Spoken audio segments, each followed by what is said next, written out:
everybody. It is early March right now, and this is Bobby Gaines here to talk a little Red Sox baseball as spring training has begun for all 30 Major League clubs and exhibition games are underway.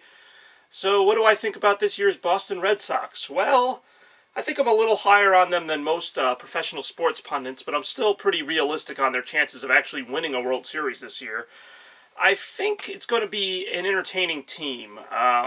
Even though it was kind of a boring offseason for everybody, at the end there, things did kind of pick up as the Red Sox finally got J.D. Martinez. And all I can say about that is it's about time. I think everybody in Red Sox Nation was kind of holding their breath that, they would get him because they hadn't really been going after anybody else. It seemed like, as far as like Eric Hosmer and some of the other big-name free agents, if the Red Sox were ever rumored to be in on any of them, that guy kind of died down once they re-signed Mitch Moreland.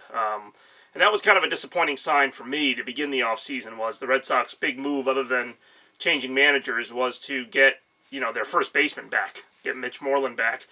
And at third base, I'm still not really sold on Rafael Devers. I mean, I know he had a good little 40-game stretch there for the Red Sox to start his Major League career, but how often does that carry over? In other words, how often do players, not hit a wall in their first year in the big leagues? I can't think of too many. And, so I don't know what they're going to get out of Devers. I kind of wish they'd gotten like a Mike Moustakas or another, like a veteran third baseman to kind of play the position for now, and then maybe bring Devers along a little slower. But as far as I can tell, he's just going to be the third baseman, and that's it. Then you got the whole Hanley Ramirez situation. He's going to DH sometimes, but then you got J.D. Martinez is kind of the DH, and then he's going to play first. You got Mitch Moreland, so somebody's going to be the odd man out in that situation.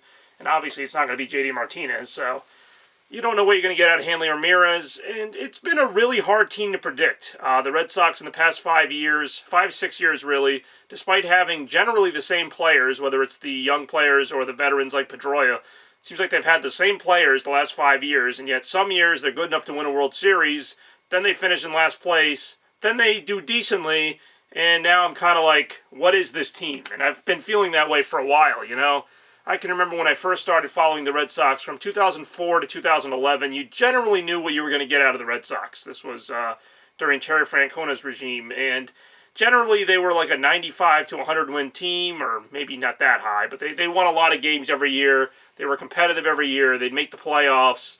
Obviously they won the 2 World Series in that span, and they were just always a good team to watch. Even when they didn't make the playoffs, like in 2010, they would still win enough games to keep you engaged.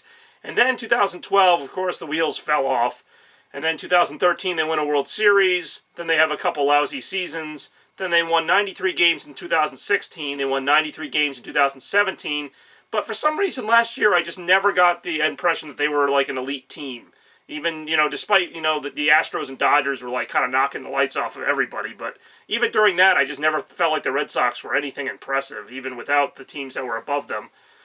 I try to look at my teams like relative to the team, like in all sports you kind of try to compare your team to the best team in the league at the time. I just try to look at the Red Sox like, are they a good team, like as constituted? And they were a good team last year. I mean, they did win 93 games.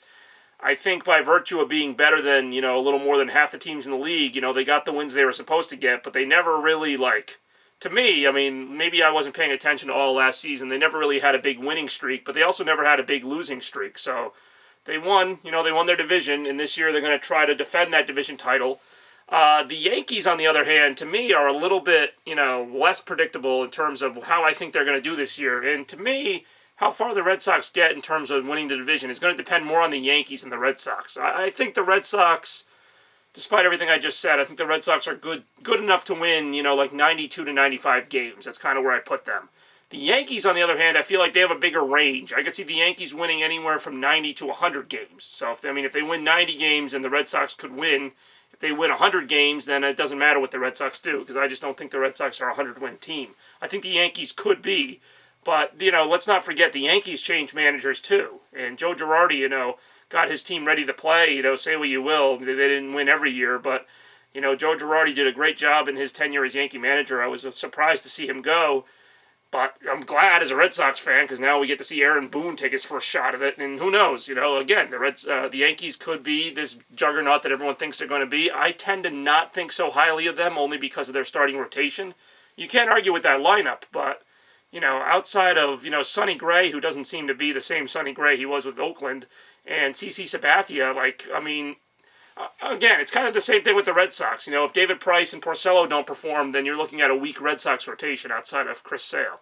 So with the Yankees, they need their top three to perform. Tanaka, Sabathia, and Sonny Gray, they need all of them to perform at pretty high levels to support that starting lineup so that when they make the playoffs, because I think they're going to make the playoffs, I'm not that crazy, but without the starting rotation for the Yankees being super strong, I don't see how far the Yankees can go in the playoffs.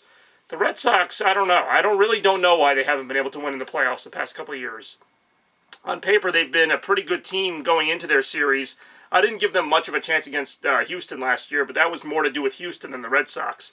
In 2016, I actually thought the Red Sox played really well. It's really funny. In 2016 and 17, they won 93 games each season, but for some reason I felt like the 16 team was just a lot better than the 17 team, even though the 17 team had better pitching. I felt like the 2016 team just had a better shot to win in the playoffs. I thought they were going to be a lot more resilient than they ended up being when they got smoked by the Indians. And the Astros similarly smoked them last year. The Red Sox at least made it interesting in the last two games of that series, but I don't know. That to me is where it's going to really count this year. I'm not too concerned with the Red Sox making the playoffs. I think they will make it, whether it's as a wild card or a division winner. I can't see them winning less than 90 games unless there's some major injuries, which is always possible. But I think just based on the rest of their division, playing the Rays and the Orioles and the Blue Jays, I think they'll get some wins there. They usually play some easy National League teams. I don't know who they're playing for Interleague this year. In general, I mean, the Red Sox' biggest competition is obviously the Yankees, Indians, and Astros. And against those teams, it'll be interesting to see how they do. I'm not going to say they'll win or lose. I could see this going either way, and that's the thing with the Red Sox. Sometimes they get motivated and they actually get out of bed and play, like in 2013, which wasn't, by most accounts, wasn't like the best team ever, but they were good enough to win the World Series because they all, just put it together and tried their hardest for John Farrell, who suddenly became a bad manager after that. I don't really get it. But, yeah, the Red Sox, when they feel like it, they can be a very good team. They can, compete with the best of them and outpitch anyone and occasionally out-hit somebody, but last year, they just seemed like they weren't into it. I know they won the 93 games, but I never really got this feeling that they were like, oh man, we're all in, we're one big happy team, and let's go do it. Whereas the Yankees last year, I think they had a lot to prove. A lot of people didn't expect much out of the Yankees last year, and they went ahead and, got to Game 7 of the ALCS. So now it's the Yankees who kind of have the target on their back. They're the ones expected to win all these games and be a World Series contender. And the Red Sox have kind of faded, not to the background, but a lot of people aren't picking the Red Sox to win the division or do anything special, despite having Chris Sale and David Price at the top of their rotation. So maybe that motivates them. Maybe it doesn't. I really don't know. I really wish I could say, the Red Sox are going to come out swinging and, just take it to all their opponents this year. But, you don't know. You really don't. They could. I expect some difference just from having Alex Cora as the manager. I expect like a different approach or something, and that might have better results. But, just because I don't want to be one of these wishy-washy people, I will make a win prediction. I'll say the Red Sox win 95 games. I'll go ahead and be optimistic and put them to the top level, because I think 95 is the most you can realistically expect. I don't think they're going to dominate, but I think they will win 95 games, similar to last year, just by stringing together wins and not losing more than a few in a row. I think they will beat up on the teams they're supposed to. I still think they're going to have trouble with the Yankees this year. I don't know if they'll beat the Yankees in the season series, but I think it'll be closer than people think.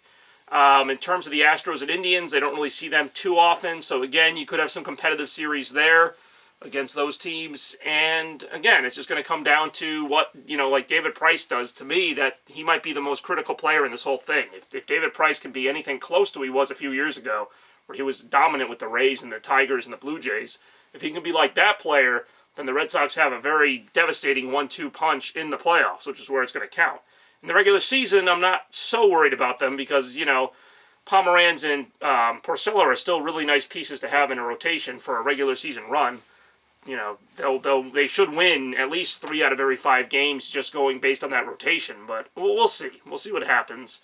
I'm excited for the Red Sox season. I'm not as excited as I have been in years past. It's just because the offseason was so boring, really, for everybody. And we'll see what happens. I'm excited to see the Red Sox again. I think they'll win about 95 games. But I'm not as committed to saying how many games the Yankees will win, so I don't know if 95 is enough to win the division. It should be, but I don't know. So they'll win 95 games this year. I think they'll be more entertaining than last year. But that's just my prediction. We'll kick off the season in a little less than a month and see how everything goes. So enjoy the spring training games. See you in a little bit. Bobby Gaines signing out.